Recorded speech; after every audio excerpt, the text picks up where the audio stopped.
Good evening. This meeting of the Planning and Zoning Commission for December 6, 2023 will come to order. Stand for the Pledge of Allegiance, please. I pledge allegiance to the flag of the United States of America and to the republic for which it stands, one nation, under God, indivisible, with liberty and justice for all. Since we have two seats up here, with alternates take their position on the dais. Yeah.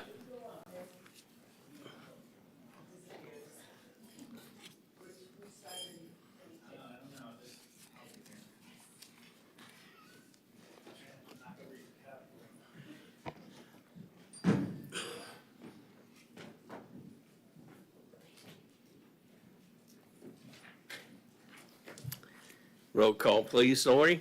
Chairman Richardson, Roll Tide. Oh, here. Vice Chairman Aton. Yes. Secretary Grant, Member Moscoso. Yes, here. Member Garad, Yes, here. Member Faison, Member Perez, Here. Alternate Member Childs, Here. Alternate Member Rogers. Here. School Board Member Gilbert. Here. We do have a quorum. Next item is approval of minutes of the November 8th. Has everybody had a look at the minutes? Move to approve. Oh, sorry. Go ahead. Sorry, Tom. I'll second. Let me see whose light came first. It was Member Garad. Member Rogers. Oh, sorry, no, actually, I'm just asking for a motion to approve the minutes. I approve. I motion to approve the minutes. Is there a second? Member Perez. Second. All those in favor signify by saying yes. Yes. Yes. All opposed? Okay, the minutes are approved. Quasi-judicial confirmation procedures. I don't think we have to do that, do we, Chelsea? There's one quasi-judicial item, Okay. 9A. You want to read the procedures, please? Sure. The notice on the agenda states all persons who anticipate speaking on any public hearing item must fill out an oath card to be heard on that agenda item and sign the oath contained thereon. These cards are located on the table near the entrance to the council chamber or may be obtained from the recording secretary. This meeting will be conducted in accordance to the procedures adopted in resolution number 24-1997. Those speaking in favor of a request will be heard first. Those opposed will be heard second, and those who wish to make a public comment on the item will speak third. The applicant may make a brief rebuttal if necessary. A representative from either side, for or against, may cross-examine a witness. Anyone who speaks is considered a witness. If you have photographs, sketches, or documents that you desire for the commission to consider, they must be submitted into evidence and will be retained by the city. Please submit such exhibits to the recording secretary. Thank you. There's no consent agenda. There's no old business, new business. Item A. Good evening. My name is Christy Anderson. I'm the senior planner. This is SSA number 9-2023. The applicant is requesting a small-scale comprehensive plan amendment with a rezoning to create consistency within a 10-acre parcel by amending the land use and zoning on approximately 0.44 acres of land located at the southwest quadrant of the intersection of Wendover Way and State Road 405. Parcel ID number 22-35-32-00-12 by changing the commercial low-intensity future land use designation to the conservation future land designation and rezone the property by changing the community commercial zoning district to the open space and recreation zoning district. If approved, the entire 10-acre property will be zoned OR and will have a future land use of conservation. A concept development plan was not provided by the applicant, and the existing and proposed future land use and zoning maps have been provided to you in your packet starting on page 38. The property is approximately 10 acres and has 625 linear feet of frontage along Wendover Way. The land use amendment has a de minimis impact on the area and city services, as the request could permit no more than 2 5-acre lots on the subject parcel with a maximum density of 1 dwelling unit per 5 acres. So it would be a maximum of two detached residential, single-family homes. According to LDR Section 28-80, the OR zoning allows for one residential dwelling unit per 5 acres, and single-family detached residential structures are required to obtain a CUP only when locating inside of a wetland. The Wetlands Delineation Survey provided on page 36 of your packets to determine that there are uplands located along the east side of the property adjacent to Wendover Way. The .449 acre portion of the property appears to be located within the upland area. The property is located in a flood zone X and has a moderate or minimal flooding risk and is not located within the area of critical concern. Staff has found that the comprehensive plan future land use map amendment is consistent with the city's comprehensive plan, and the rezoning request is consistent with the city's comprehensive plan and land development regulations, including the rezoning criteria described in section 34-40 of the code. Staff recommends approval of SSA 9-2023 to amend the future land use map by changing the land use designation from commercial low intensity to conservation. Staff also recommends approval of the rezoning request by changing the community commercial zoning district to the open space and recreation district. And if you have any questions from staff, I'd be happy to take them at this time. Do we have any questions? I guess not. I'll open the public hearing. Lori, do we have any cards? I have one card. Okay. Did the applicant want to speak? Okay. Connie Milton's the only card I have.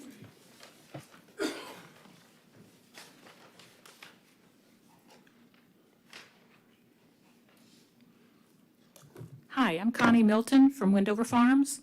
I'm here representing 890 residents of Wendover. If you can see this map, this is Wendover Farms.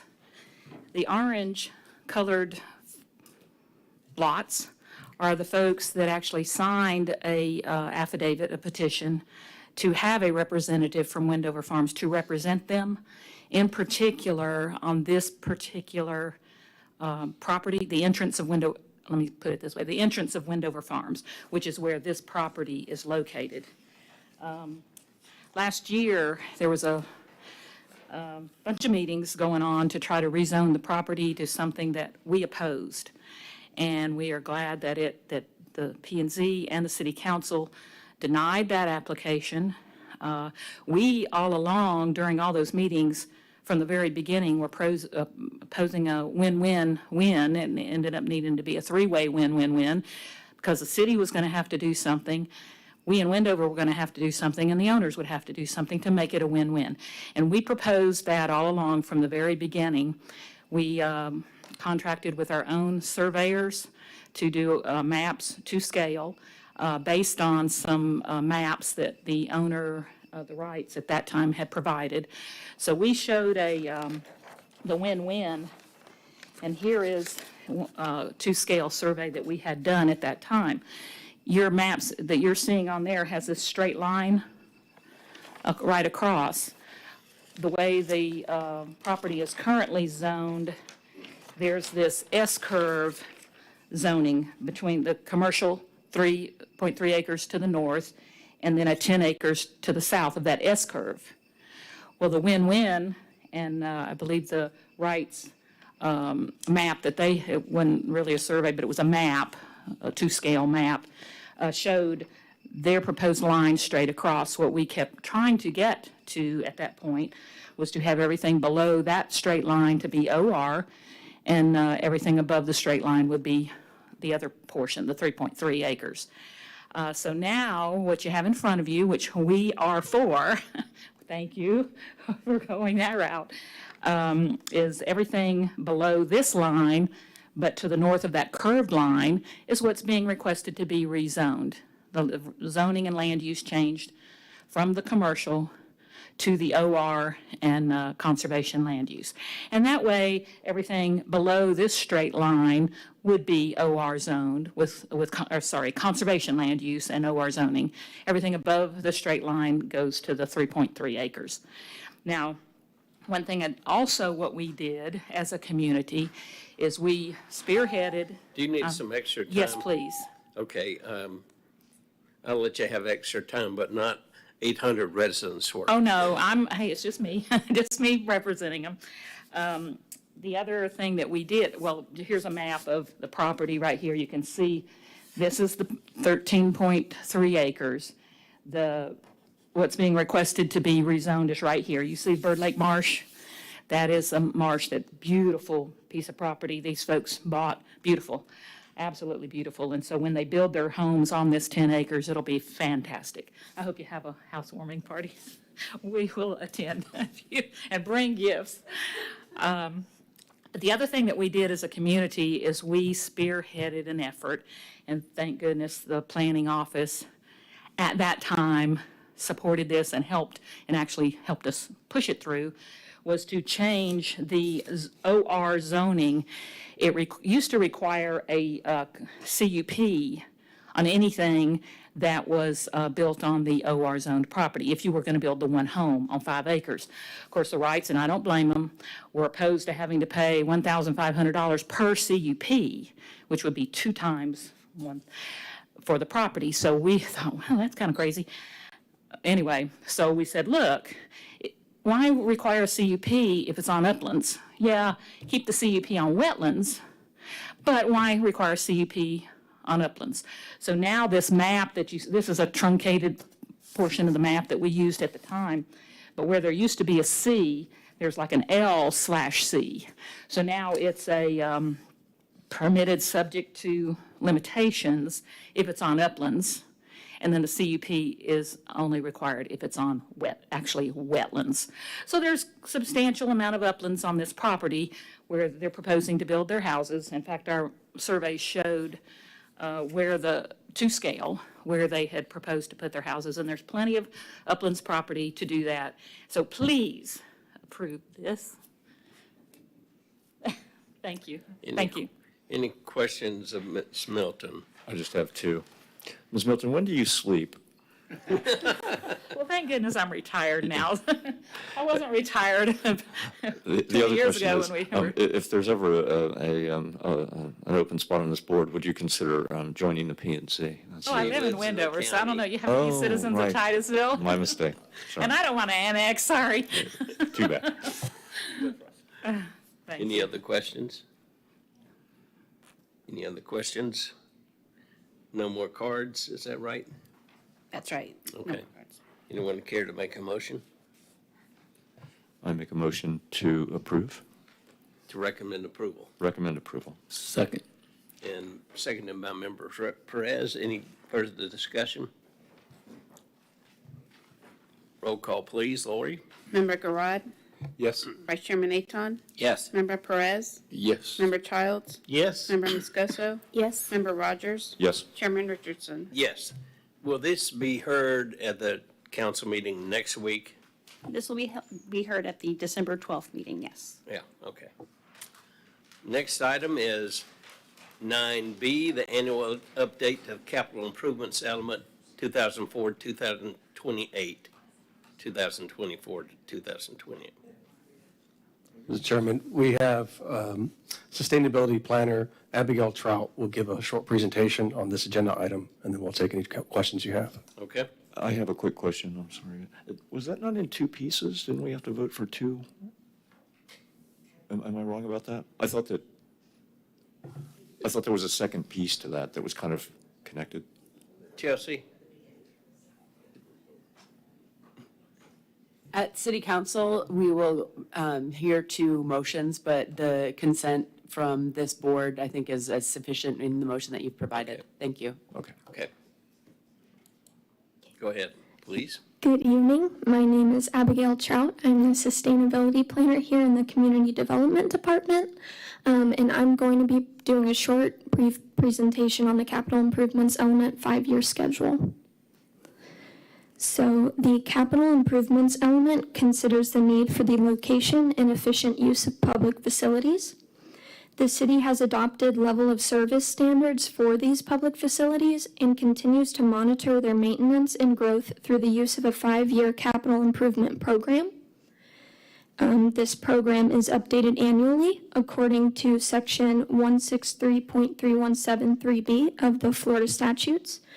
Per the statute, principles for construction, extension, or increase in capacity of public facilities, as well as a component outlining principles for correcting existing deficiencies, are necessary to implement the comprehensive plan. So those public facilities consist of transportation, potable water, sewer, stormwater, solid waste, parks, and schools. Concurrency is the need for improvements to be in place or planned in order to accommodate growth. And there are the 7 concurrency-related facilities that are addressed in the schedule. Transportation, parks, and schools are optional, but must be addressed if we maintain level of service standards in the comprehensive plan. And some examples of level of service standards for potable water. The acceptable level of service is 81 gallons per capita per day, which was amended this year from the previous 96.4.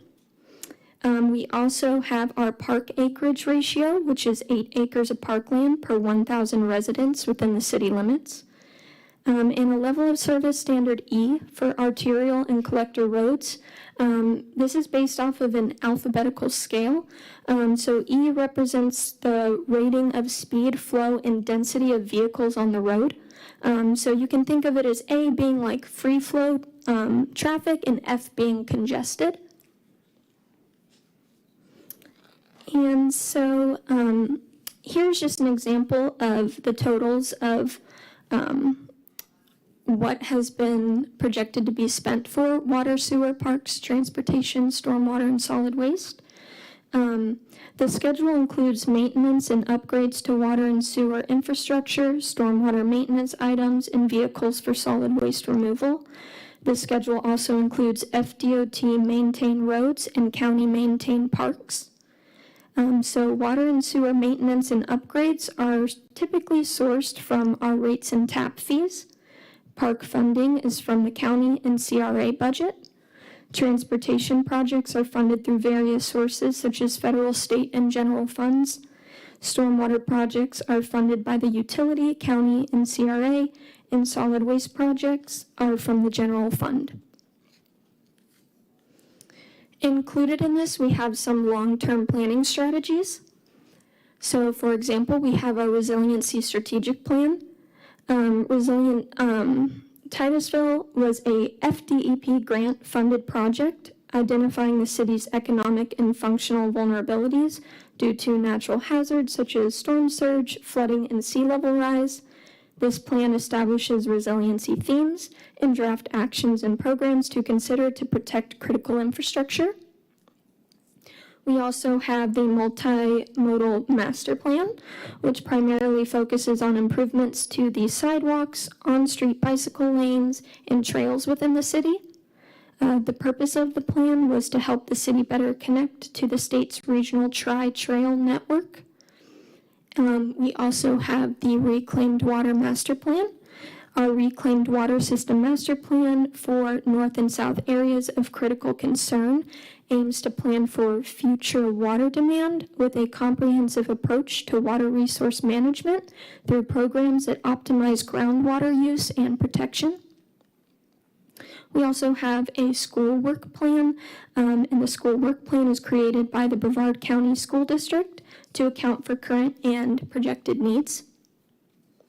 We also have the Basin Management Action Plan, and with the introduction of House Bill 1379 on behalf of Executive Order 2306, which is achieving even more now for Florida's environment, the city will implement Basin Management Action Plan projects that help achieve total maximum daily load, which is known as TMDL.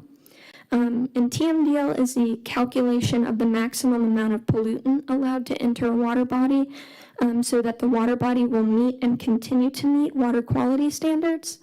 In addition to tracking water quality projects in the comprehensive plan, this bill is a catalyst for septic to sewer connections and sanitary sewer requirements to be included in the comp plan. We also have the 2020 through 2024 water supply facilities work plan, which includes existing conditions analysis, future demand projections, identification of alternative water supply projects, identification of responsible organizations, identification of conservation and reuse practices, and coordination with the St. Johns River Water Management District supply plan. And then lastly, the city adopted the Sustainability Action Plan this year. The SAP is a product from the direction of City Council to better understand current and future challenges, to be better equipped to make smart and innovative decisions that keep the city vibrant for future generations. So this plan addresses focus areas such as infrastructure and energy to establish goals and objectives for implementing sustainability in the short, medium, and long-term timeframes.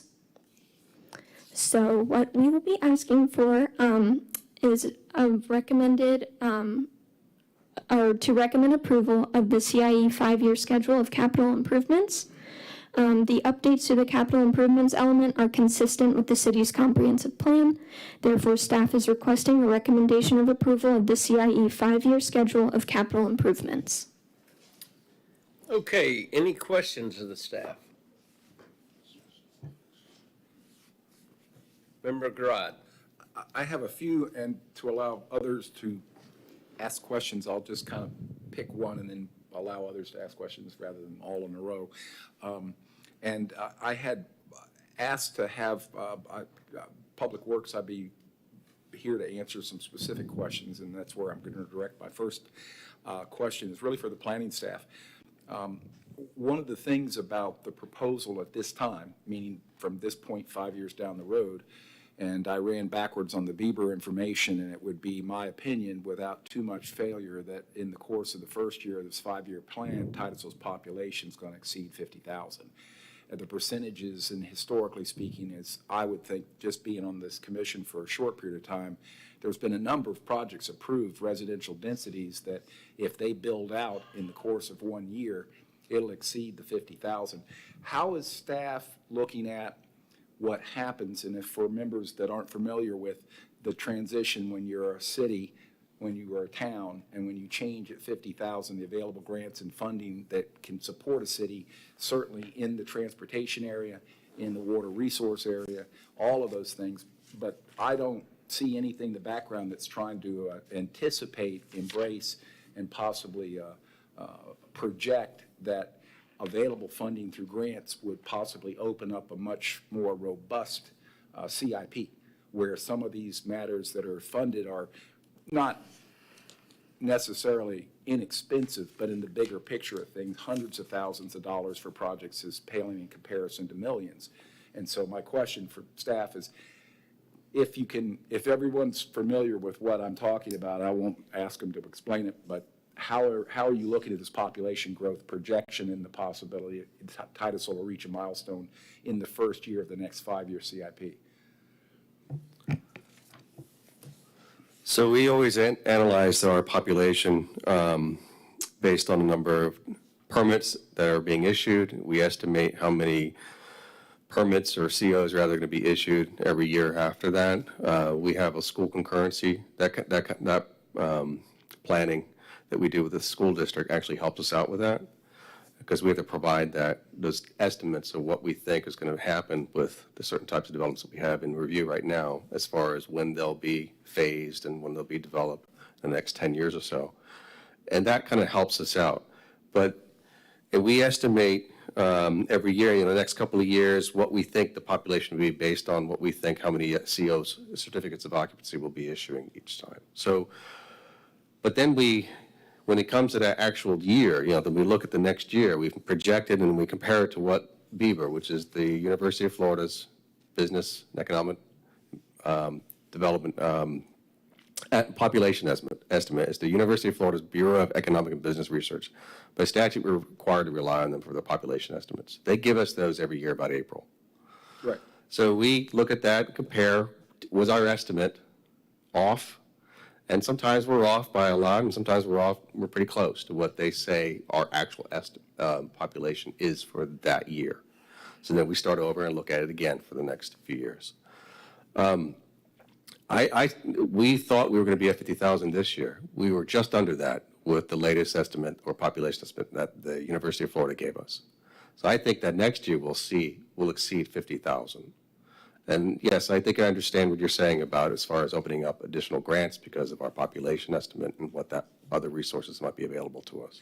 That's kind of what I'm asking is that I feel it's important to make sure everyone, the public, affected parties, staff, recognize that milestone with very little question. We're talking about 104 people.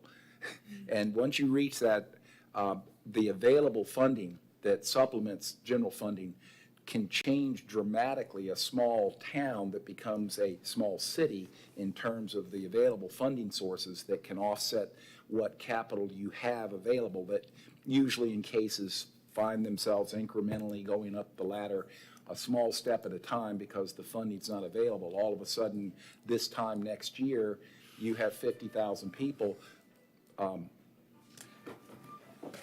Mine's off. The point being is that it would, my opinion, be helpful to suggest, relate, advise that as part of this CIP, it is very probable, if not assured, that year 2 of this 5-year CIP could change everything. And that, and I also for members that CIPs can be amended. You don't have to wait to the end of the 5-year period.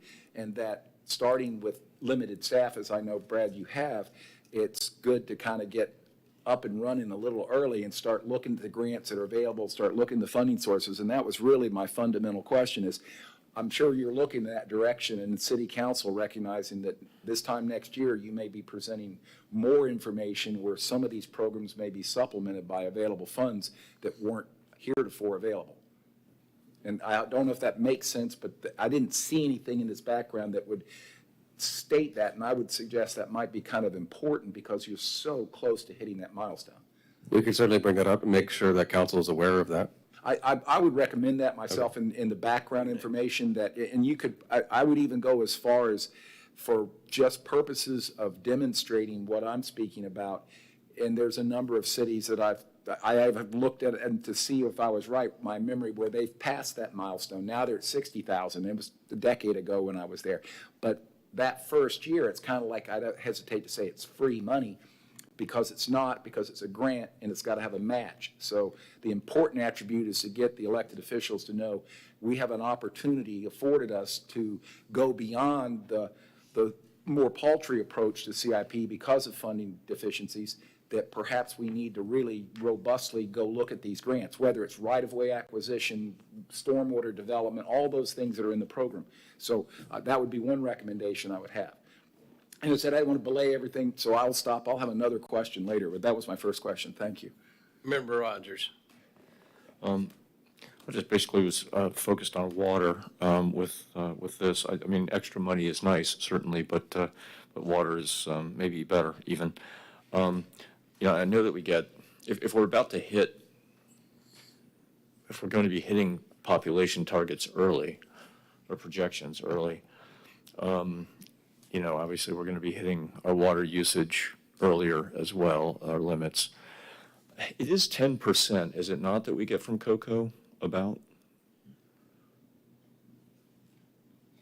I think it's about 10%. No, we operate less than 2% from cocoa right now. 2%? Yeah, we haven't purchased heavily from cocoa since Area 4 came online. Area 4 is our largest well-field producer right now. We don't buy as much from cocoa as we have in the past. Okay. So last year, we're at 1.3% cocoa purchase. Okay, well, that's great, actually, because you know, obviously that's at risk. I remember hearing at one point that when they were doing the kind of forever chemical testing, that our wells were pretty good, but there was one well that had some trace amounts of whatever these chemicals are that nobody seems to want to drink. Is it forecast that that is going to limit or eliminate the water that can be taken from that well? We haven't done individual well testing at all. We've done EPA required testing, which is point of entry to distribution, on both our system and cocoa, and they both tested about the same, which is below current standards, but slightly above proposed EPA standard on the first round. So they almost match each other, both what we buy from COCO and what we produce out of our water plant. We have not done individual well testing at this time. It is planned, but it's not done yet. My impression was that we had done individual well testing at this time. I don't know where I got that. Stormwater is part of this, and it's, I've heard somewhere that the city sprays its citizens with poop. I don't remember exactly where that was. But I do see that I know that there was some concern about the lift station down on the water there on Indian River Avenue, I guess it is, or just off at the end of South Street. And I see that there's quite a bit of work being done on that street. It is, in fact, that concern, was that valid, and is it being handled under this?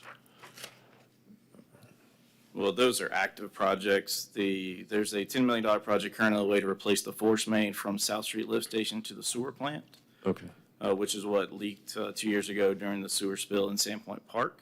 okay. The other thing that's actively going actually today, as well as all this week, is replacing some piping internal to the South Street Lift Station just due to age, unrelated to a spill, unrelated to any order. That's just a timing replacement on our part. Those are capital projects that are already in the budget. They're not proposed for future. They're actually last year projects carry forward. Okay, and my last question, again, water related. I don't remember the exact name of the referendum or whatever the thing was, but the one about water and clean water. What exactly was the goal of that, and why has that been so controversial that it seems the city has been fighting it?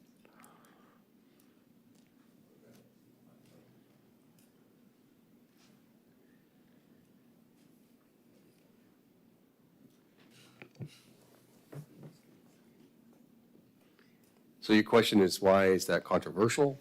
Well, yeah, I just wonder, what is it trying to achieve? And it seems to be, I mean, apparently there's been quite a lawsuit about it, right? Between the city and the people who. Yeah. Speak Up Titusville? I'm wondering what it is and whether that's connected to this budget and. It's not connected to this budget or this agenda item, but I can explain to you that the case is regarding litigation from an organization, Speak Up Titusville, and they had proposed language on the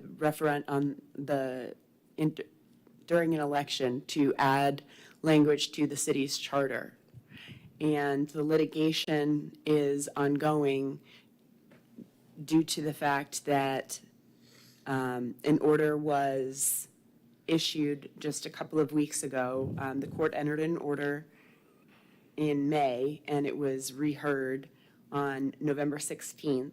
On November 16th, 2023, it was reheard, and the court then issued another order granting summary final judgment in favor of Speak Up Titusville on November 27th.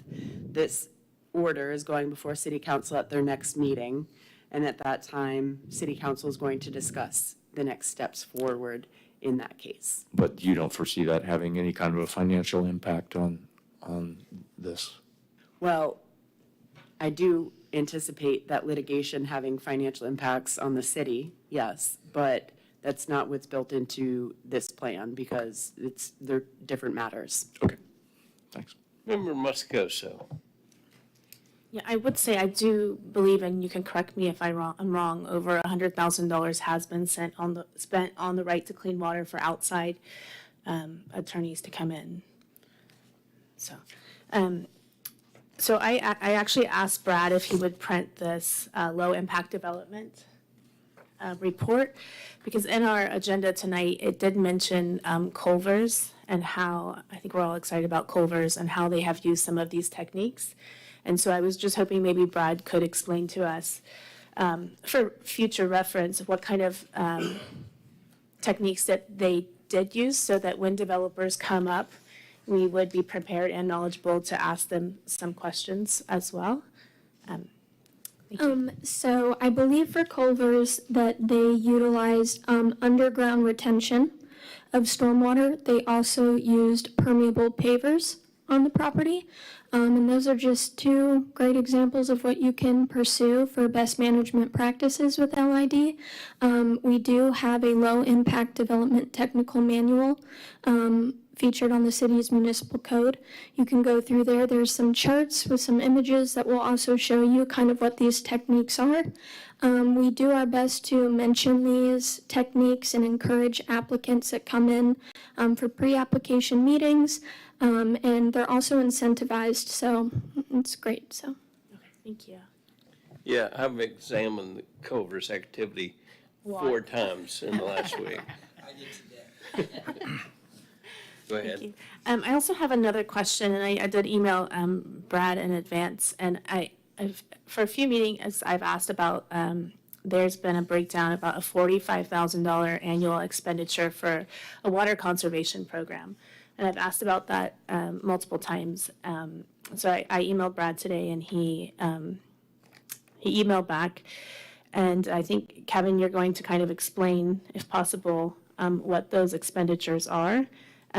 And to note, it was $45,000 last year. It's been moved up to $100,000. That isn't reflected in our agenda right now. But I would like to have a breakdown of what that $100,000 is going to go to. And I know you kind of sent me a general breakdown, but if you could kind of explain that, that would be great. Thank you. Yeah, sure. So what I sent was what we spent, or what conservation spent the last year, which is about 74% goes to advertising, print ads, radio ads, publications, our CCRs, which is our consumer confidence reports for our water system, conservation advertising. You may see it at the movie theaters. You probably heard it on the radio through our conservation.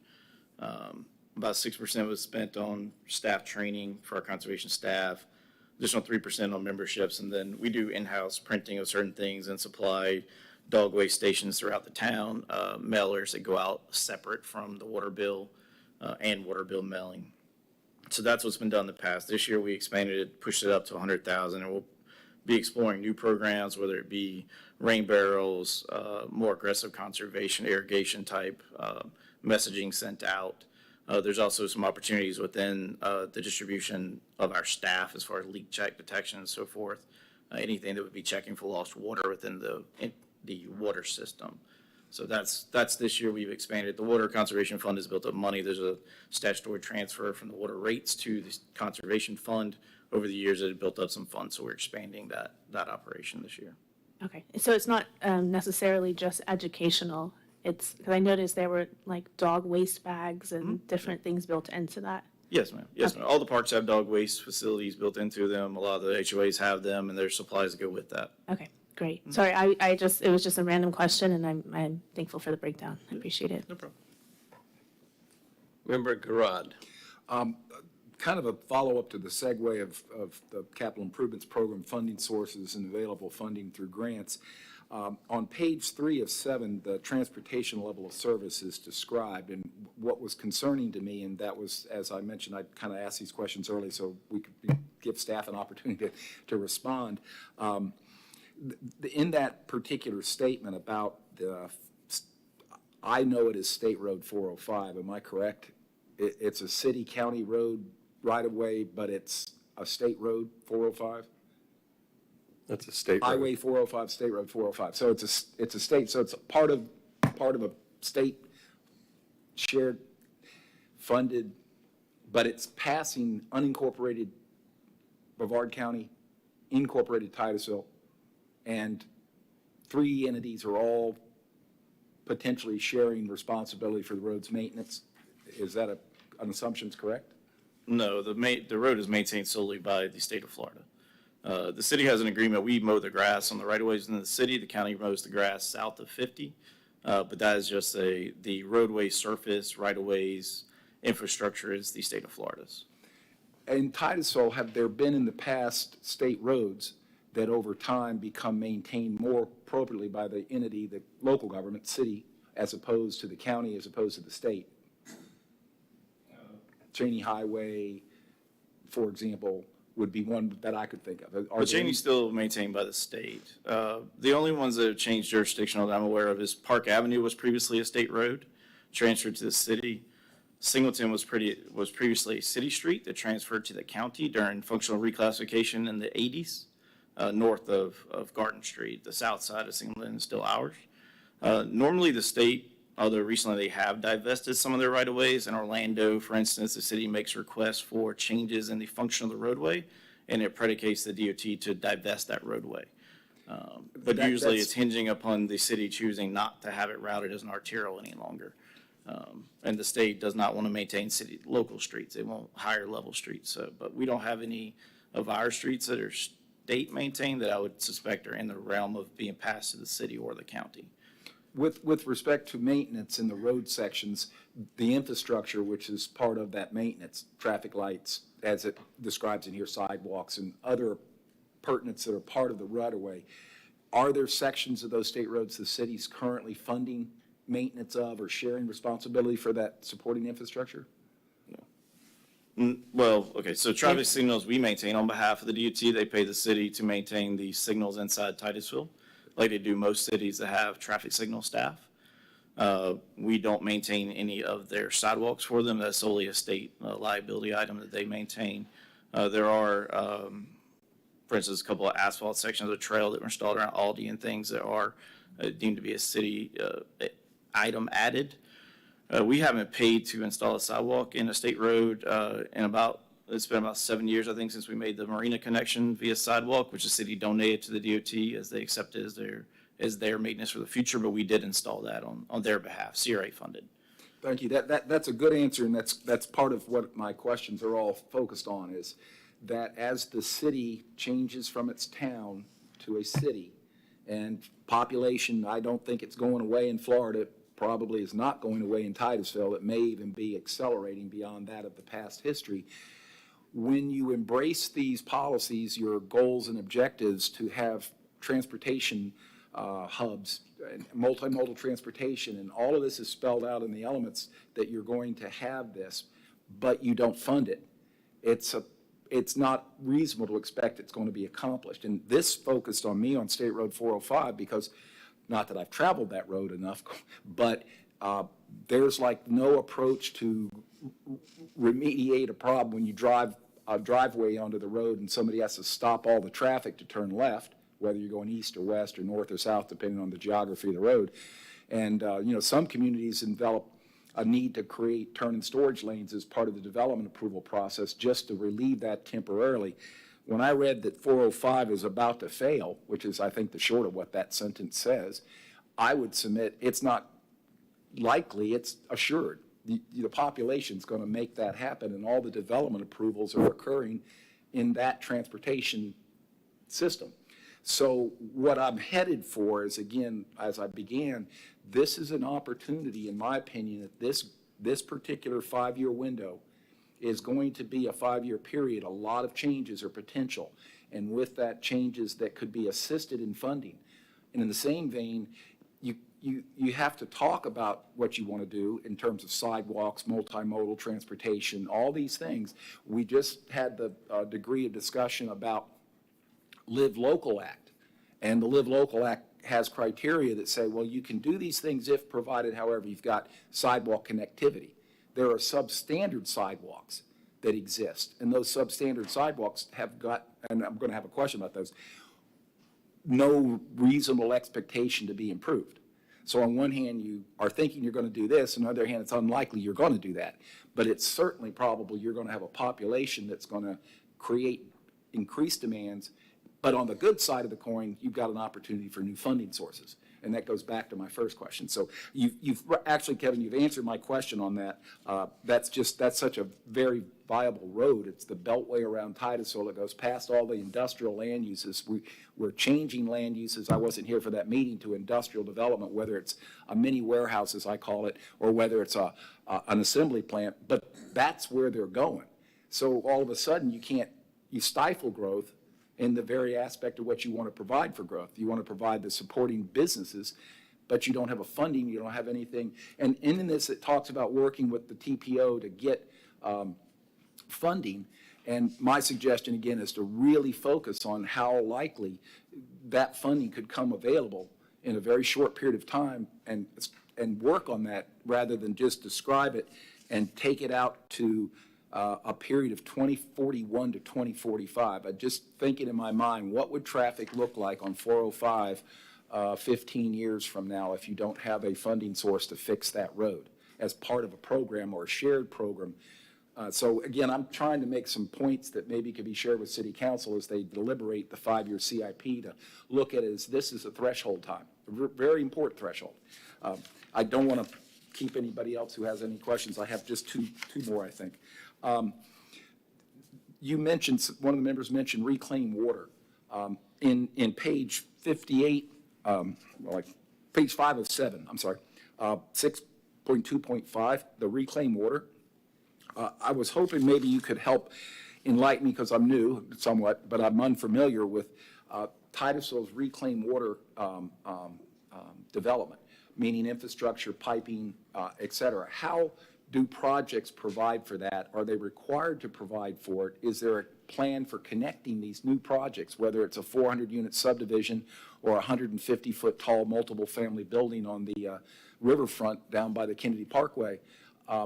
How is the reuse line expansion working?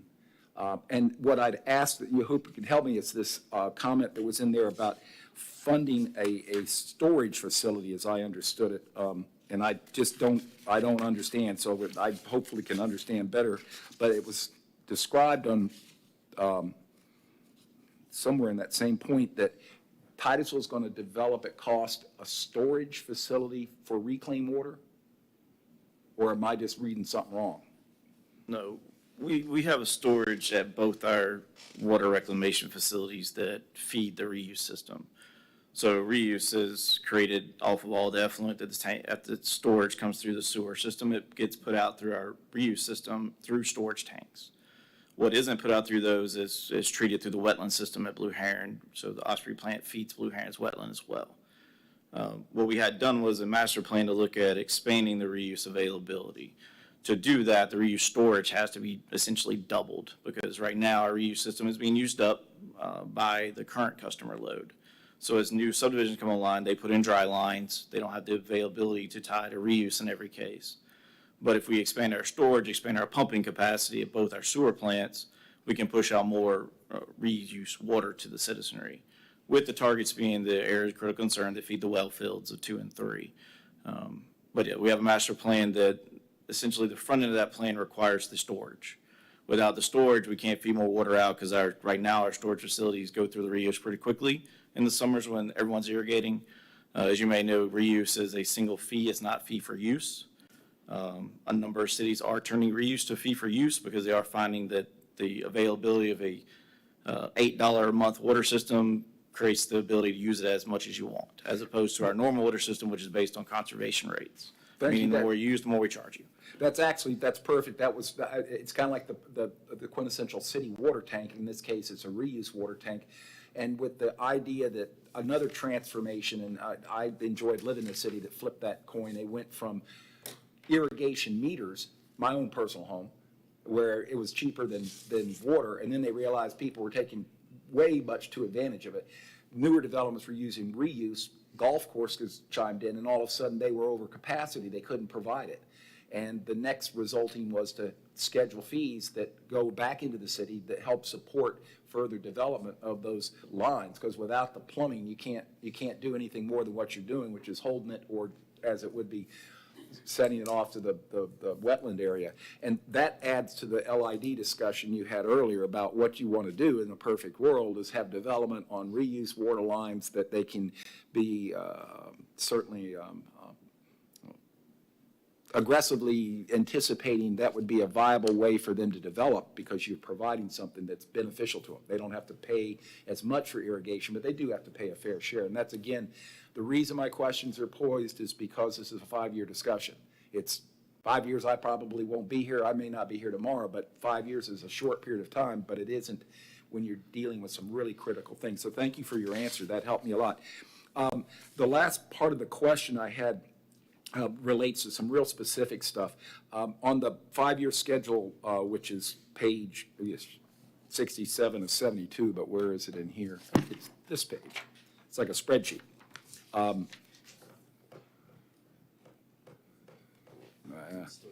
That's why I printed mine out early.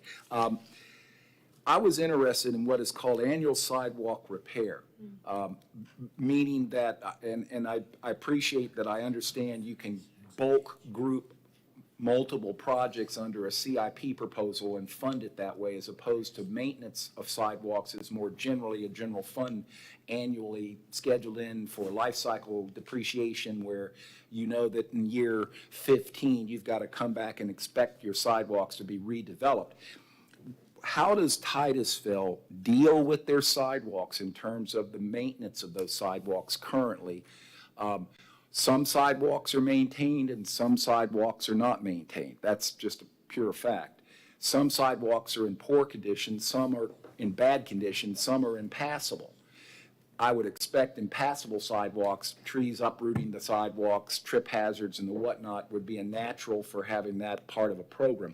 So the question involves annual sidewalk repair, and what exactly is this 5-year program, which is some pretty good money, but again, it's not millions, but it becomes millions at the end of the 5-year program. And being a CIP, that seems like a lot of sidewalk work as opposed to having sidewalks done annually under a funding source which wouldn't be part of a CIP. Meaning sidewalk maintenance is a more yearly annual thing as opposed to a big project grouped together. Well, our capital program does fund annual programs. I'll use resurfacing as an example as well. Resurfacing is essentially a maintenance function. We pave about 6 to 7 miles of roads per year. It is a maintenance, but it is a recurring cost that goes to capital, because at the end, the product is worth more than $5,000, will last more than 1 year, which is what our capital definition is. So that can be, although general fund doesn't report a depreciable asset, it can be depreciated at that point. So what we do with sidewalk repair is that funds the material cost for the street maintenance program that does concrete work. There's no labor costs, there's no contractors involved. That's simply us buying concrete to replace section of sidewalks. When that's exhausted, we use our operating accounts for whatever's left if we have to, if we're not funding to the full amount, as best as we can. If we can't take the sidewalk up to replace it, we have to hot patch with asphalt to make sure it is passable, non-trip hazard. But that is really, 50,000 is about the minimum we can get done in a year. We can do much more. It just depends on the amount of funding we get and how the funding shifts, because that same funding pot for streets is what does potholes, does hard road repairs as needed as well. So this is the dedicated for concrete material going to concrete sidewalk repair. So it's restoration and repair as opposed to trying to create connectivity. There are places in Titusville, and I go back to the comment in which we talked about a live local. You've got a potential, but you've got segments where there is no sidewalk. A capital improvements program would typically try to address that, focusing on where is that sidewalk section, and in a 5-year program, fund that section for connectivity, because you've got a transportation mode, multimodal, in the case Titus Landing. And one of the examples, and I spoke to you before, I spoke to everybody about it, there's a section in there that just stumps me, completely stumps me. The school on one end of it, a library adjacent to the school, a commercial shopping and employment base on the other, a bus transit hub, and a 3-foot substandard sidewalk that's just sitting there with 1,000 feet. And it might as well just be dirt as the sidewalk goes, but there isn't any maintenance, first of all, and there isn't any plan to go in there and say, oh, we need to connect our high school and public library to the Titus Landing and the bus stop, as I call it. And that's not in here. And that's not something that's happened yesterday or last year or 5 years before or 10 years before. And that's one example. I'm sure there's others. I'm not that familiar with all of Titusville, but I would certainly think that, going back to my opening idea, it may not be appropriate right now this year in discussion of this CIP, but if funding becomes available wherein you may be able to utilize, especially with connectivity between transit stops and public schools and commercial sites and take that and leapfrog that in the future, amending the CIP to show where you're going in and not just restoring and repairing, but you're actually improving or providing in the case of a missing link. And that's, again, my comment. I don't know if the city council wants to share that. I'm sure they're familiar with it. They're elected in the community, so I know they would know as well, as much as I know. I can let you know the item above sidewalk repair is exactly what you're talking about, which is the annual sidewalk infill program. So infill is gap infill. Okay. Now, in the past, priority gap infill were elementary schools. We got numerous grants from the state to infill around elementary schools. This is actually the result of private source funding for sidewalk waivers being, houses being built in neighborhoods without sidewalks, so forth. They pay into a fund that is intended to fill gaps in the sidewalk network. So we do have a fund for doing that, for filling a completely gapped network. Like I said, we spent, at least 2 of our elementary schools, we put a lot of assets into filling in the sidewalks completely to get school children to the schools safely. It's Safe Routes to School program, which is a prior DOT program. Now the schools have that available to them that they can apply for. Used to be the cities handled that. But this particular one, the schedule we got funded this year is private source funding from previous developments. They started that program, I don't know, Brad might know the exact date, but it's probably been 4 or 5 years ago. And this year we're bringing forward a number of infill projects that will fill those situations where there's a neighborhood that has partial sidewalks in it. There are a lot of places that older houses built weren't required to put a sidewalk in. Newer houses were, so they create gaps within subdivisions. We also, to let you know, we had impact fee funded a study to fill all of our collector gaps, which are high-use roadways.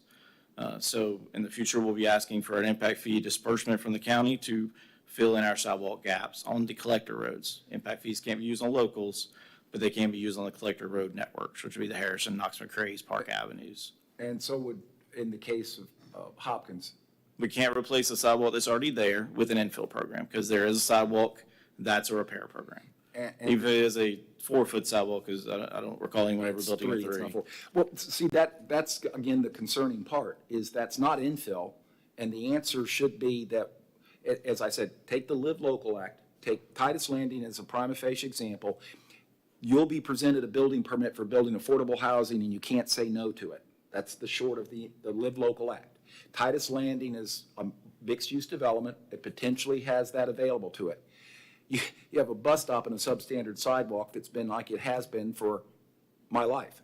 And I take that personally because it's not the right answer. The right answer should be, if that's defined as sidewalk maintenance and repair, if it's defined as infill, I think it may need to be defined as capital improvements projects where we have to fund this.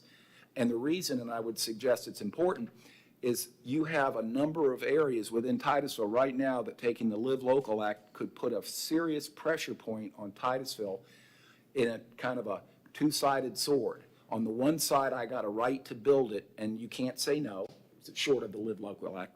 On the other side, you embrace affordable housing. Everybody that sat on this commission in my tenure has been talking positive about affordable housing. I think everybody agrees I need affordable housing, so I'm a qualified person.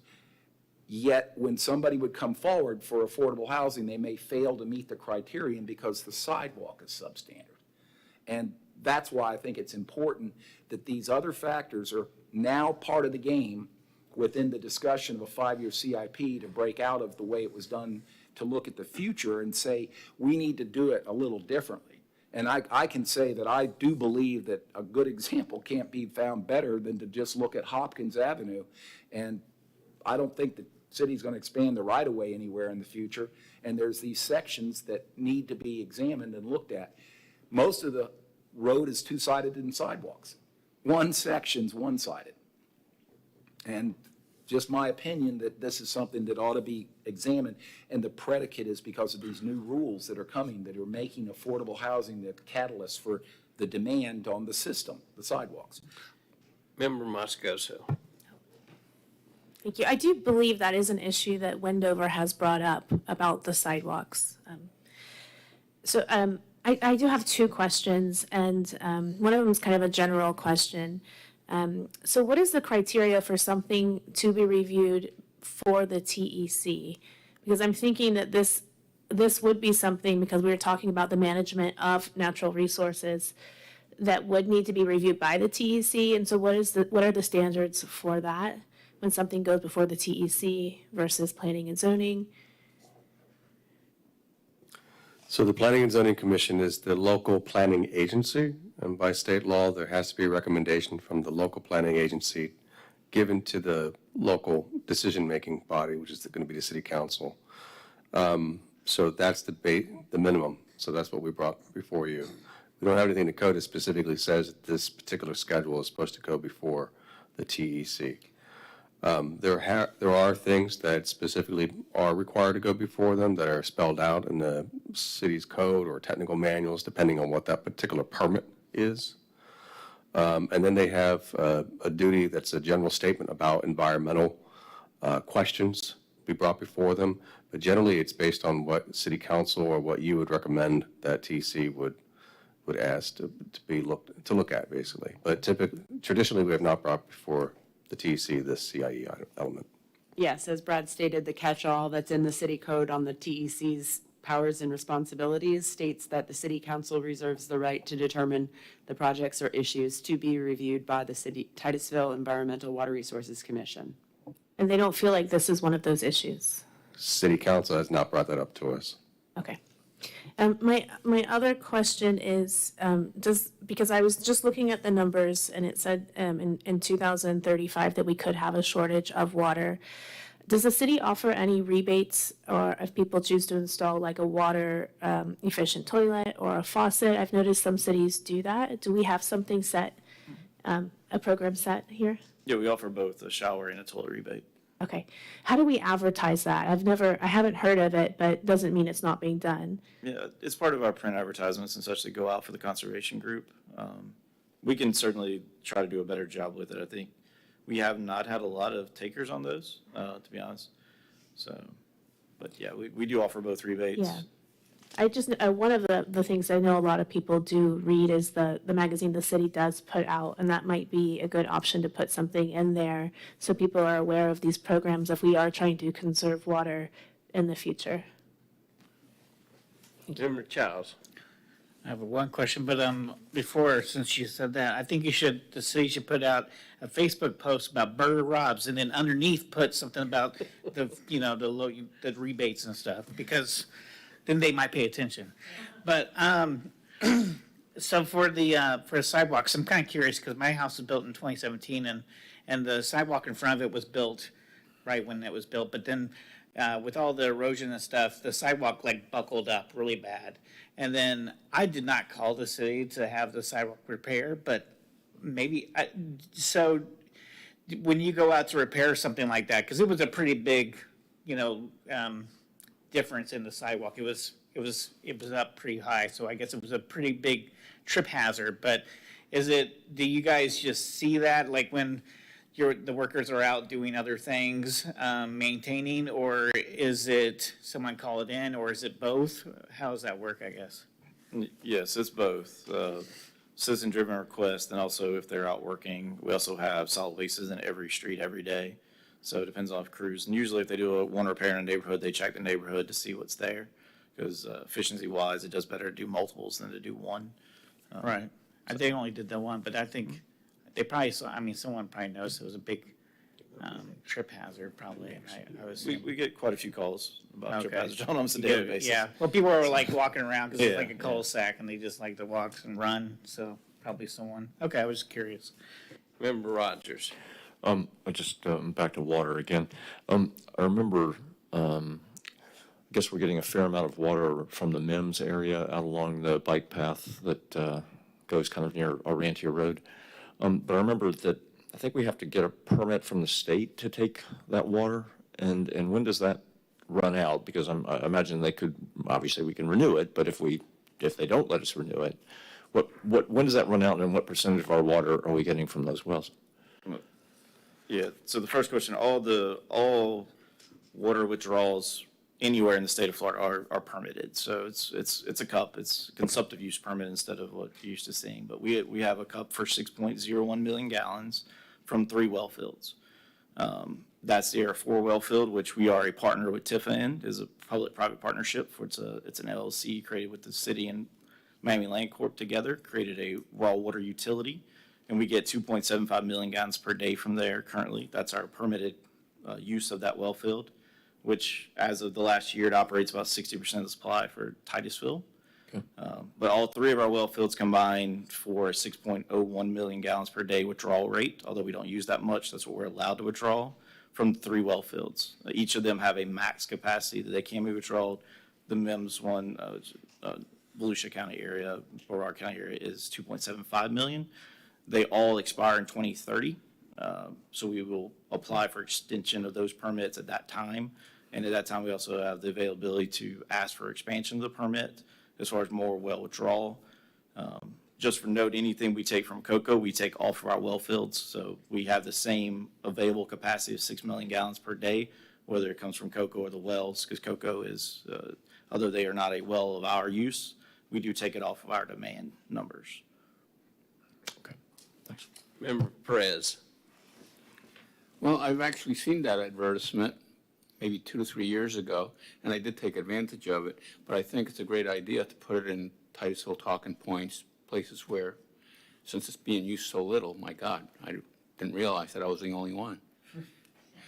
On another note, the sidewalk issue, I'm on Route 1. It appears that I've never had a sidewalk in front of my house, but a lot of people walk through there, a lot of people.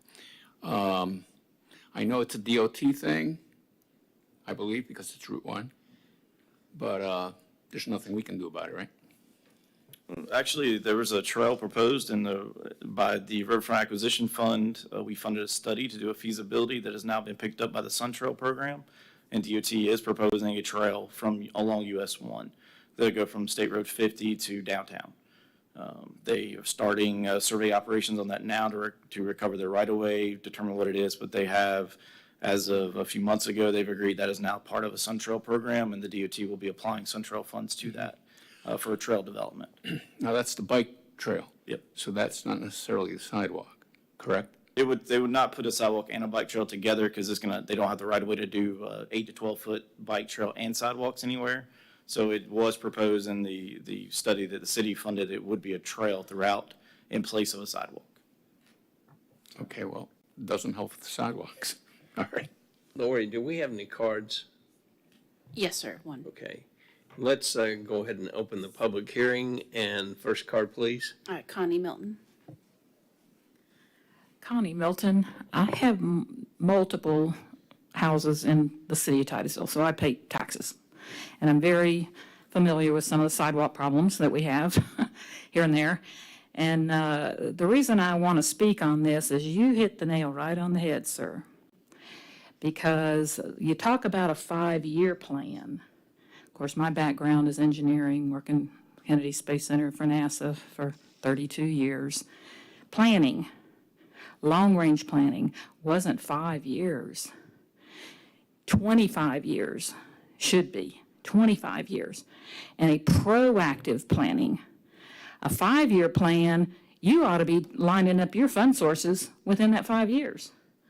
Lining them up, because there's people in different cities and counties are waiting for those funding sources 5 years out. They're already campaigning to get them. So a 5-year plan is your very short-range plan. You need a 25-year plan, a proactive 25-year plan on all of these areas. Your water, your sidewalks, your road expansions. And the Kennedy Space Center, Elon Musk and Jeff Bezos is driving a lot of the development necessary here in Titusville and surrounding Titusville, Wendover Farms. Today, they're not going anywhere. They're just going to keep expanding. So when you're talking about planning, if you're talking to those guys to understand what their plans are for the next 25 years, then you'll really see where the local housing requirements are going to be in the future. So if I can just say, expand your proactive planning. Don't have a little office over here on the side that, oh, yeah, that's our planning person there. You need to be very proactive, up front, out in the face of the community for everything, not just a little Just my 2 cents. Thank you. Any other cards? No, sir. Okay. Well, I've listened to all the members speak for a while. I'm going to add my 2 cents. This is exactly the reason I voted against the Live Local Act. The figures that are on page 57 of 72 are not realistic. When they say that we've only grown by 500 people in the last year, and yet K St. Ange has produced a list of, single-family units, apartment, and other dwelling units that have been approved or under consideration, 6,750 dwelling units. 6,750. And this says we only grew by 500 people last year? I don't think that's realistic. And that's why I said, because of the they're not congruent, that's why I wouldn't vote for the Live Local Act. One of the reasons why I did not vote for it. And it was pointed out by Vice Chairman Aton several months ago that that was not a realistic number. So we should not plan on those numbers from the Bureau of Economic and Business Research because they're not realistic at all. Any other discussion? Member Garrett. 2 more questions, and these are for Kevin. I was really interested in the Harrison Street reconstruction over the 5-year. Is that the Harrison Street from Park Avenue West, or is that the Harrison Street in total? No, it's a section from Park Avenue going east that has an extreme curve in it. A couple of years ago, we did a mobility study on bike laning all of our collectors, and that was identified as one that could be smoothed out. We had sufficient right-of-way to change the configuration, but to do so technically requires a reconstruction of a roadway because the road base will have to be removed.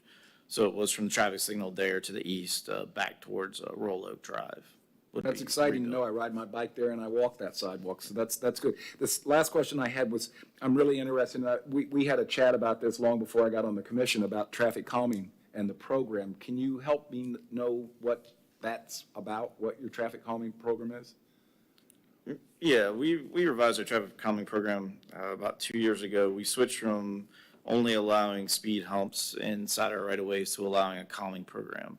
So the calming program allows a citizen to make a request based upon apparent speed and volume. We do a count and study of the speed. We have a scoring criteria based upon a number of factors, relationship to schools, volume of traffic, how many speeders there are, so forth. And that score generates whether or not you're allowed to have what we consider a higher level traffic calming, which is impeding traffic, hard improvements, chicanes and roads, bulb outs, things of that nature, or whether you get a more sign shop review, which is make sure the stop signs are appropriate, enough speed limit signs are in place. We've used the program to install some reader feedback boards in Royal Oak, along Indian River Ave. So it's just a program that allows citizens that when they see a traffic issue to apply it. It does require petitions from the neighborhood because things like speed humps are, in the past, we have seen a lot of neighbors don't like them. The person applied did, their neighbors did not. Rumble strips, when I first started with the same way, we installed a couple of rumble strips, found out the neighbors aren't on board with it. They're noisy. So now it requires a petition process, or the HOA can speak on behalf of all the neighbors. I understand, but in the case of development along some of the roads Titusville has that are natural for, and I digress just for a moment, you may recall a subdivision we were reviewing, and the length of the road created a potential that attracts people to speed. It's just the nature of those types of corridors. And there's several of those, again, bicycling around and walking around, I see them. And to say they're going to go 30 miles an hour on Harrison is probably, frankly, unlikely. If you went 30, someone's going to run up behind you. And the traffic calming is, again, going back to my beginning, Titusville's at a threshold. It's about to change from being a small town, and it's going to start to become a city. and things like traffic calming implemented in some road projects, what you just mentioned, is that something that might want to be examined again, to also what you said, the 5-year, and chime in if you can, staff, the 5-year program is constantly changing. It's growing by 1 year and it's modifying during that time. So as you do every year, you update it. And these are things, as you examine it, may be something that in the future Titusville wants to embrace, because traffic calming is something that solves problems a lot better than rumble strips and speed humps. Just local streets, I understand, but bigger picture stuff where you're slowing traffic down on these collector roads through the city like Harrison and Park Avenue and others. Yeah, just to answer that, we don't do a traffic calming program with collectors, because collectors by their nature are meant to move traffic. They are also our primary emergency routes for emergency vehicles, so speed humps do not do well with fire trucks. Right. Police departments, they need to be able to run high speed on the roads that are built for them. So local are, certainly a development that has long, straight roadways can propose their own methods for calming traffic. Tighter roadways, on-street parking, those types of things will calm traffic in a neighborhood. We have only undertaken one case where we looked at wholesale neighborhood traffic calming, and it was in Indian River Ave.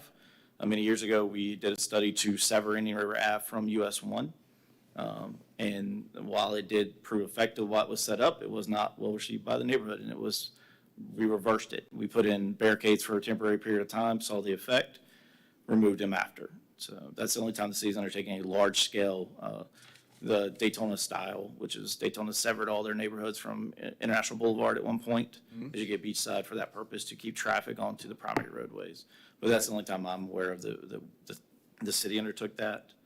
And I understand that. That's the nature of when those are reactive. What I'm thinking in terms of is programmatically in these future 5-year CIPs, there are intersections in Titusville. Other communities certainly are benchmark standards. They were small cities. They were small towns that became big cities, and you go to them now and you'll find them with traffic calming devices, the proverbial roundabout, done properly. Emergency vehicles can pass it. That's always a subject that concerns public safety, but when you get down to the bottom line, you can build a traffic calming device that promotes freer traffic flow at less expense overall in a long period of time than traffic signalization, replacement of that signalization, and done so, which also creates attractivity. It looks better, and that's where I'm a traffic calming kind of person by profession, and I've sat in your shoes, other people's shoes, that see this ebb and flow of opinions about speed bumps and how emergency vehicles don't work, but that's not necessarily the way it has to be. So my futuristic comment here is looking at traffic calming, but looking at it as a bigger programmatic area within a CIP that's really approaching the future. Looking at Titusville as the renderings that the consultants gave for how could Garden Street look, or how could South Street look. And these are roads that are somewhat ideal for that kind of implementation. And in the same vein, it would make Titusville attractive, as opposed to a typical Florida city with a 4-lane road and a traffic light every quarter mile, as it would be. But you answered my question, and thank you for that. Member Moscoso. This is a question for Ms. Gilbert. How are the schools preparing for the influx of for the population growth, and are the schools, do you feel, in a healthy place to receive students? I mean, we might have the capacity, but are our schools in a healthy state to receive students? Turn your mic on, please. At this point, yes, I think we are, and they do, every year they do their capacity planning, and as Mr. Parrish mentioned, they plan depending upon, they do the school concurrency, the school concurrency requirements are filled out, and, they base their estimates on those. And I think that we're getting the information that we need.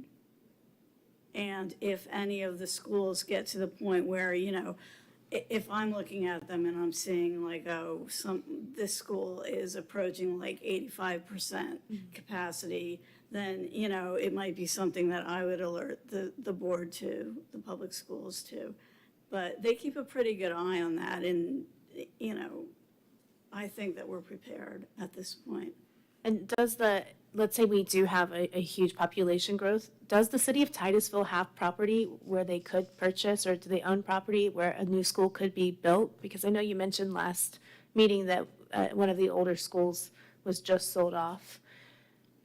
Right, and it's probably not going to be used as a school. But, you know, their plans mostly are, at this point, if they need to accommodate more students in schools and they don't have the classroom capabilities, they'll bring in mobile units. And then once they get to the point where, you know, there's such a great demand and the capacity is, you know, is great, then they start the investigation for, you know, building a new school. You know, what area needs that? You know, but first they'll go the mobile classroom route. Thank you. I'm glad you're on here so we can ask you these questions. Appreciate it. Vice Chairman Aton.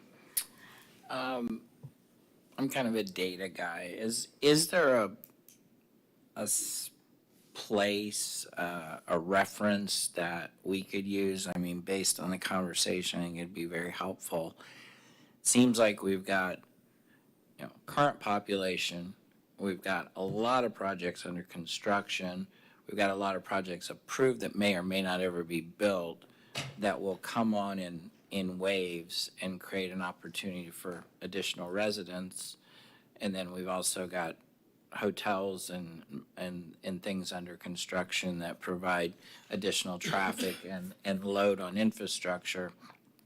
Is there a place that, or maybe even a report that at P&Z and council that we could kind of see, okay, this is our baseline, December 2023.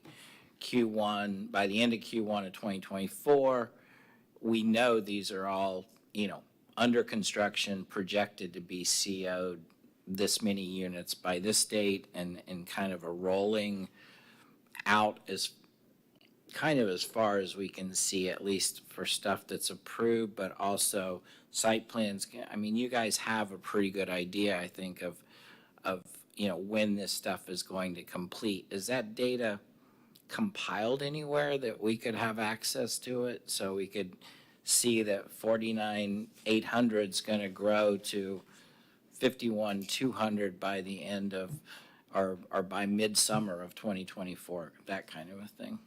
It seems like the data should be there. So I do attend a school concurrency meeting on a quarterly basis with other planners and from other jurisdictions per our interlocal agreement with the school district. And we provide numbers on an annual basis to them of the number of COs and number of units that we anticipate coming forward based on the site plans and the project permits that we have in review. And some of them go on for several years, depending on phasing, and some of them are very quick. Subdivisions typically take several years, because even when after they go through the long process of getting approved, then it's a matter of several COs every year. It's not full-time, all at one time being occupied like a multifamily development or an apartment complex, for example. So it's a little different. So we provide that to them, we monitor it together to see, so the school definitely wants this information so they can understand what their capacity is going to be, and they plan it out over a 5-year plan, which our CIE is supposed to reference as well to their 5-year work plan. We can share this with you if you like to see it. What we do is a little bit of, we estimate how many COs will be, or certificates of occupancy will be issued on an annual basis with these projects. And then the next year we update it and correct it, because and we see whether we're off a lot or we're off some below or above those numbers. So it's not a science, but I can certainly show you what we provide to the school district and what they use to do their analysis. And then we take this information and kind of do our own estimate as far as what the population, what we believe the population would be in the next couple of years. And we use that, I usually share that out with the other departments so they can have some idea of what their needs are going to be for the next couple of years. So it sounds like that's what you're asking. That's Yeah, the no, only- I think absolutely, especially if you do your best and understand it's probably more art than science maybe, or a little bit of both, but that you convert the COs to expected population growth. Because, if it's a, two-bedroom unit, it's different than, a four-bedroom in La Cita or somewhere, and it's different than a one-bedroom apartment as far as the load on, as far as number of residents and things like that. So the more visibility we could have, I think, it would help give us the reference that as we're looking at all these things, it keeps it in perspective as far as all the concurrency and everything else, and zoning and planning and all of, pretty much everything on here relates to those numbers. And it's pretty much what everybody's saying up here is keeping that curve, whatever it might be, in line with, the expenses. And Member Gerard makes some great points that, hopefully there's this magic threshold that once we pass that, there's some other funding sources that we can use to help backfill some of the infrastructure for all this growth that we think we're experiencing. But seeing the data would certainly help get us more comfortable with that. Any other questions? Any other questions? Anyone care to make a motion? I'll make a motion, Mr. Chairman, to approve the CIP as presented by staff, and I thank them for answering my questions. And Second. Move to approve in second. Any other discussion? Member Moscoso? Okay. Member Rogers? I guess if we've already moved to approve, I wondered if we might move to approve with stipulations that this information be passed on, to the council. Our concerns about the possible inaccuracy of the population numbers and that sort of thing. But perhaps I'm a little late on that. If you make a motion, we need some specific direction. We can provide, because I think in the past we've been, it's been concerning about how we provide this information. If you just say that we just want to convey your general thoughts to the council. If your motion includes specific information that you'd like to have, that'd be easier for us. Yep, that is certainly a good clarification. I guess I just wonder whether we want to make some more specific recommendations before we vote on this, of what we want to add and pass along and make sure that it goes to the commission. since I made the motion, let me ask Brad a question. How much of background on some of the Q&A we've been going through would naturally be given to council, which assumes they're not watching us on television? We always, we can share, we've done this in the past, where we've shared the minutes of the meeting, but they're not going to be as detailed as what you expect. And we also share with them the link to the recording, the video that they can watch. And we can also tell them what time certain agenda items start. Perhaps I can amend the motion and capture what I think you're hoping can be done and maybe make it simple for council to receive some information. And that would be to have the motion to approve the CIP as presented with information, or I should say, with the recognition that this frequency of the 5-year CIP is at a point that year 2 of the CIP, there should be a very in-depth and extraordinary focus on what we have available funding sources once Titusville passes the 50,000 population, assuming it happens in year 2 and doesn't happen in year 1. And by that, I'm trying to get staff support that city council recognizes that things are going to be subject to change, but the good news is it's available funding. So the motion needs to say, recommend approval of the CIP as presented with recognition that this 5-year CIP is in year 2, more specifically, need to be really focused once Titusville passes its milestone 50,000 population.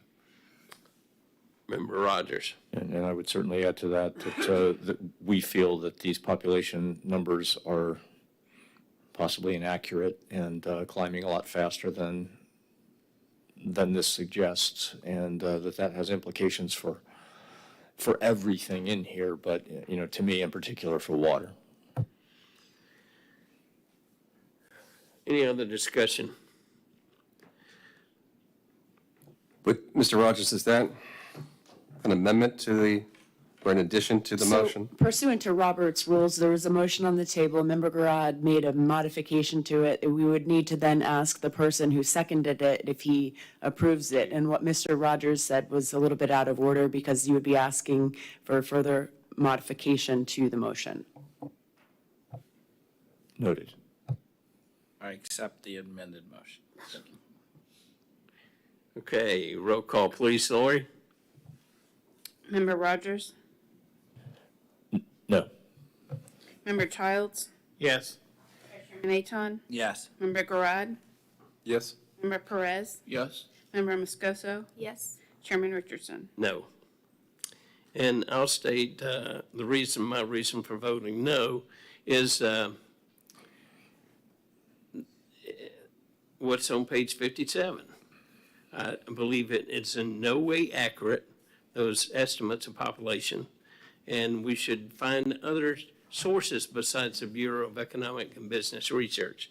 You want to state why you voted no? I generally agree with that, in particular because it has implications for water usage in the city. Okay, next item is petitions and requests from the public present.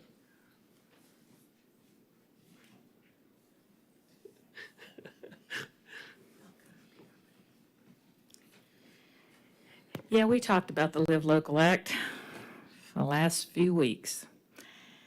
And one of the problems that Wendover had, and we requested the expansion of the within a half a mile of a transit stop, that you needed to have continuous sidewalks. It shouldn't be as the crow flies.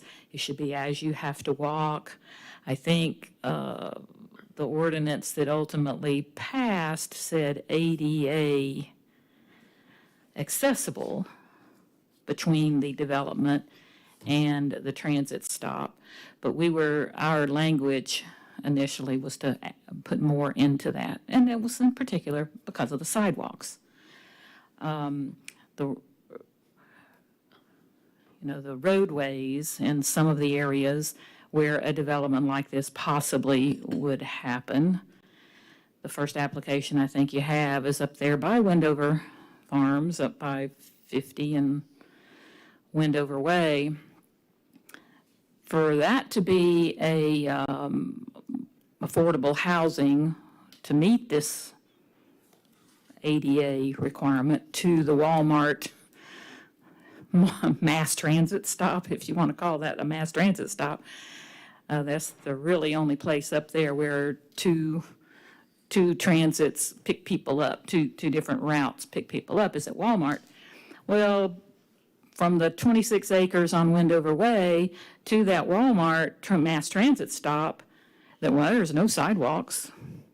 Both ways, any way you go, you have to go across a 4-lane highway and a median in the middle of the highway.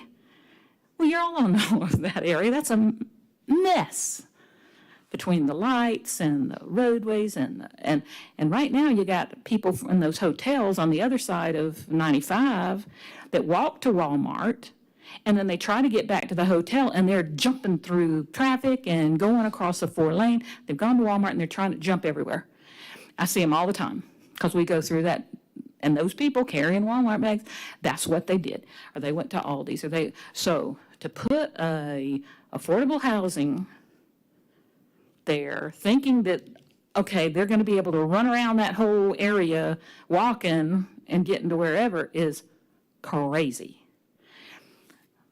So, you know, you got problems. We got problems all over Titusville, that this plan that they're talking about today really needs a proactive approach to understand all the ramifications all along. Thank you. Any other petitions or requests from the public? Staff reports. Just want to make you aware of January. January 3rd is your first meeting of the year. That's that Wednesday. We want to make sure that we have a quorum, so if you could maybe reach out, we will be reaching out to you to see if we ask if you will be able to attend that meeting. We have several items to start off the year with, and so that'll be a full agenda so far. But I keep saying that, and sometimes things reduce down to maybe a couple of items. So we don't have a meeting in 2 weeks? No, sir. The 20th, okay. Anything else? No. Okay, I have one city question. attorney. No report, but the Christmas parade is this Saturday. The Christmas parade is this Saturday. Okay, under my report, I've got a couple things. Since we don't have a meeting, I wish everybody Merry Christmas and Happy Hanukkah and all the other things involved. Also, you know, I've got to say how proud I was of the 3 members that spoke at the last city council meeting. I couldn't be there. So I think you said some very good things that the council should have considered. And I really appreciate you that spoke. Any members report? I just, one thing was said during this meeting that I wasn't quite clear about. You said that by law, the planning and zoning must make a recommendation to the city council. It's required, they can't. I just was wondering, was that just in reference to this capital improvements comprehensive plan? The amendments to the city's comprehensive plan has to be reviewed by the local planning agency. And this is one of these amendments. Okay, got it. I just didn't understand quite what that referred to. Thank you. Member Garrard is next. I wanted to thank staff. The presentation you gave, and I'm sorry I forgot your name, I apologize, but you gave a great presentation and explaining it thoroughly, and staff's response. And Kevin, thank you for being here tonight to answer my questions. And Merry Christmas. Member Moscoso. Brad, have we had any more applications for the Live Local Act? I've had several inquiries. In fact, I'm going to meet with someone tomorrow about a question about potentially proposing another Live Local qualifying project somewhere else in the city. Is there a way at each meeting that you would keep us up to date of any applications that have come in?